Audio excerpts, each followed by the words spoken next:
A Siouxland woman says she's determined to keep a carbon capture pipeline from crossing her family's farm. Thanks for joining us. I'm Diana Castillo. And I'm Larry Winston. Tonight, her story is first at 5 o'clock.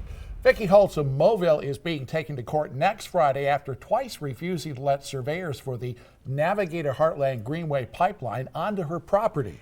Siouxland News anchor Katie Copple joins us live in studio now with her story. Katie?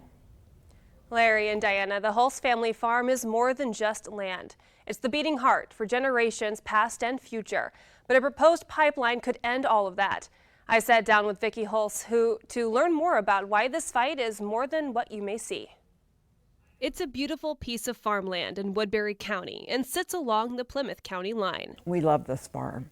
It's 151 acres. Like many Iowa farms, it has been in his family for many, many years. It's a family heirloom. Our farm is 5 years shy of being a century farm. And now, Vicki Hulse is fighting to keep her and her husband's land out of the hands of a carbon capture pipeline. We have worked hard to pay for our land, and I'm fighting against eminent domain for private gain. According to Cornell Law School, eminent domain refers to the power of the government to take private property and convert it into public use. Claiming eminent domain, Navigator has sent surveyors to each property where their pipeline will be.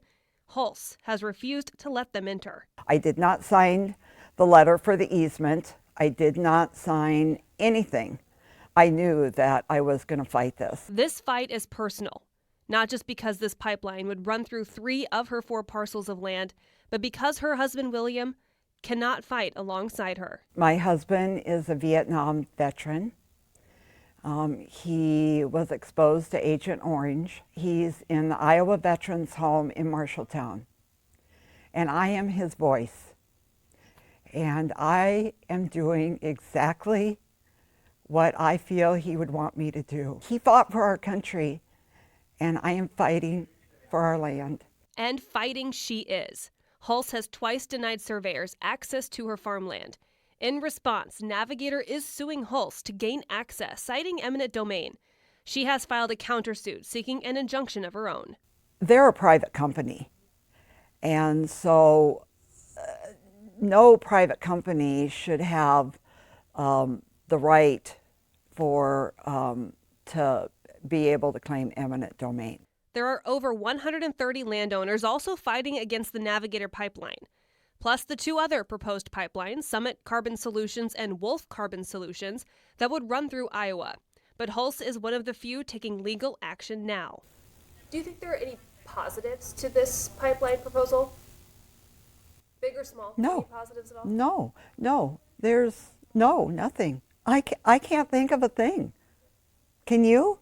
It is not the CO2 that is in your Diet Coke. It's not the CO2 that's in the canisters.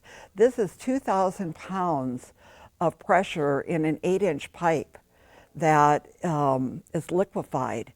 And if there is a leak, if there is an explosion, it is so dangerous. If you let this pipeline go through and let them claim eminent domain for private gain, that it is just the stepping stone for the first company to do that. She and the others who oppose the Navigator and the 2 other proposed CO2 pipelines have reached out to state leaders, going as far as marching in front of the Iowa Capitol building and sending meeting requests to Governor Reynolds with no response, because this land is Iowa. There's only so much land, and that if you keep, destroying the land with, putting hazardous things in the land and putting these hazardous pipelines in and doing this,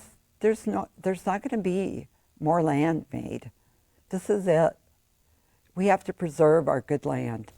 What would your husband say if he could fight this fight with you? What would he say? What do you think he would say? He would be doing exactly the same thing. And he had a big voice. And And now you're that voice for him. Yes. The hearing for the temporary injunction is set for next Friday, September 30th at 9:30 a.m. in Woodbury County District Court. Larry, back to you.